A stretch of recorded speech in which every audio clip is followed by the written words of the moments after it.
ini wadah nih ya, 50 juta wadah ini, yang ada emasnya, ada proyeknya, masuklah ke market. Apa yang akan terjadi?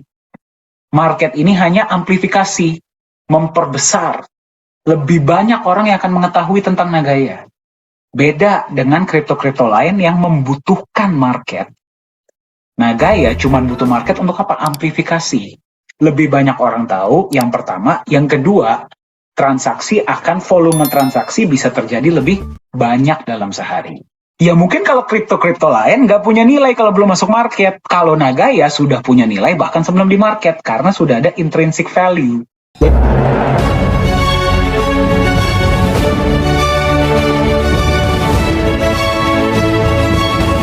Kenapa sangat banyak orang yang nanya, kapan Nagaya masuk market?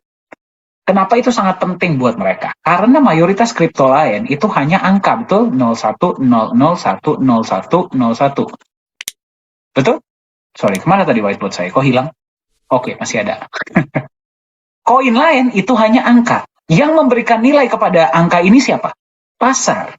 Dia tidak ada artinya, tidak kelihatan sampai dia masuklah kepada sebuah pasar di mana terjadilah jual beli terhadap aset tersebut. Bahasa kerennya adalah trading.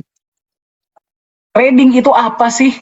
Orang kayaknya membuat trading itu kesannya sangat ribet. Trading itu apa? Jual dan beli.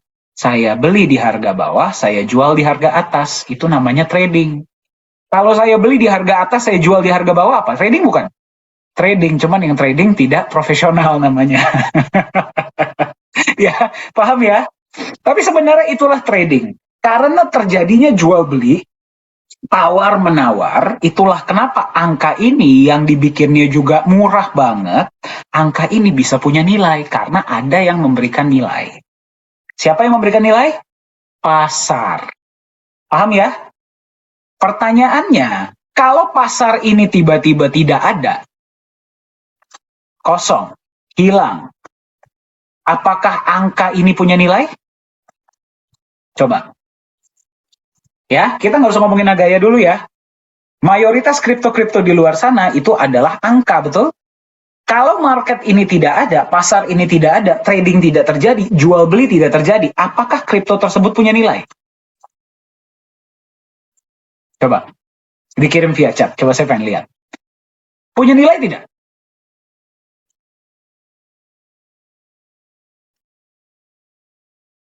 Oke, banyak yang bilang tidak. Betul sekali.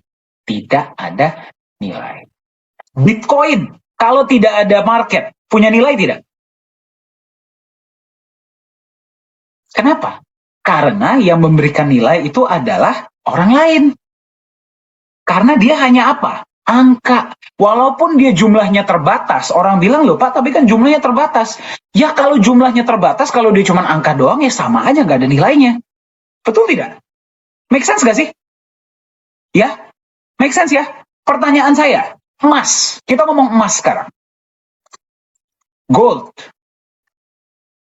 Gak usah deh yang LBMA. Emas yang baru digali dari bumi. Baru ditambang. Kalau tidak terjadi jual beli, emas ini masih ada nilai gak? Tidak ada pasar emas global ya. Tidak ada trading emas global. Emas ini masih punya nilai gak?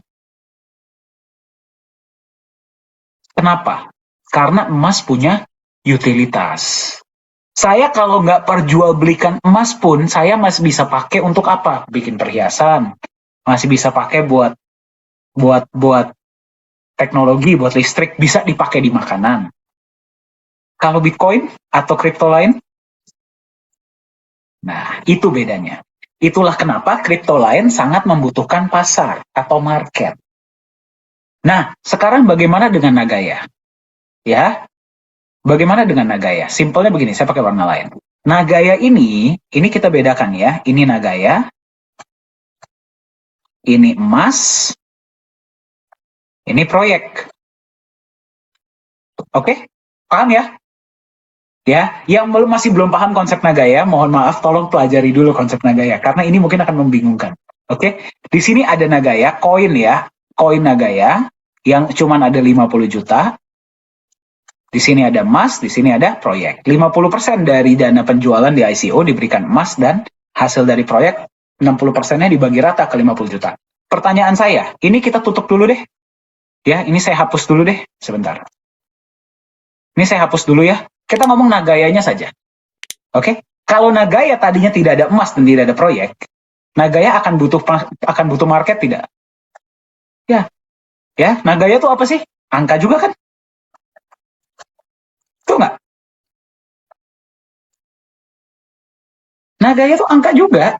Sama seperti Bitcoin, seperti Ethereum, seperti USDT, seperti Ripple, seperti Doge, seperti Shiba. Nagaya pun sama, blockchain, kriptografi, decentralized. Angka juga. Ya, perbedaannya, ini perbedaannya. Yang lain, angka stand alone, angka saja. Nagaya ini angkanya adalah sebuah wadah. Kotak nih, contohnya kotak. Angka ini adalah sebuah kotak. Untuk kotak apa? Kotak yang di dalamnya ada emasnya dan menerima benefit dari proyek. Dolar dan emas. Baru disinilah kita masukkan. Ada proyek, ada emas. Oh tadi emas di atas, maaf ya. Ini gold, ini project. 50 juta koin Anda itu masing-masing itu adalah sebuah kotak, wadah. Angka ini adalah sebuah wadah. Wadah apa sih? Wadah menerima emas dan wadah menerima benefit proyek setiap bulan. Ya, masuk akal ya? Beda jadi dengan kalau misalkan ini tadinya tidak ada, proyek dan emas tidak ada, sama saja dong Nagaya seperti yang lain. Butuh ada spekulator, butuh ada sentimen pasar, baru dia akan punya nilai. Nilainya pun belum tentu nilai beneran, bisa juga bubble. Betul? Nah, bedanya dengan Nagaya yang ada proyek, ada emasnya, dan proyeknya ini juga bertambah, berarti kalau misalkan kita tadi ngomongin pasar, ya, tanpa ada pasar ini, Nagaya belum masuk market, Nagaya punya nilai tidak? Punya, minimal dari mana? Dari emas yang membackup. Dari benefit yang diterima. Dia punya face value, dia punya intrinsic value. Ya, sebuah perusahaan, walaupun dia belum IPO, kenapa dia bisa punya nilai? Kalau sekarang memang iya dihitung dari kemungkinan potensi penghasilan 5-10 tahun ke depan valuasi. Tapi kalau kita lihat perusahaan-perusahaan zaman dulu, kenapa perusahaan yang belum IPO bisa punya valuasi? Karena mereka punya aset. Tuh, mereka punya aset. Nah, perusahaan yang sudah matang, punya aset, masuklah ke dalam, nih, ini wadah nih ya, 50 juta wadah ini, yang ada emasnya, ada proyeknya, masuklah ke market. Apa yang akan terjadi? Market ini hanya amplifikasi, memperbesar. Lebih banyak orang yang akan mengetahui tentang Nagaya. Beda dengan kripto-kripto lain yang membutuhkan market. Nagaya cuma butuh market untuk apa? Amplifikasi.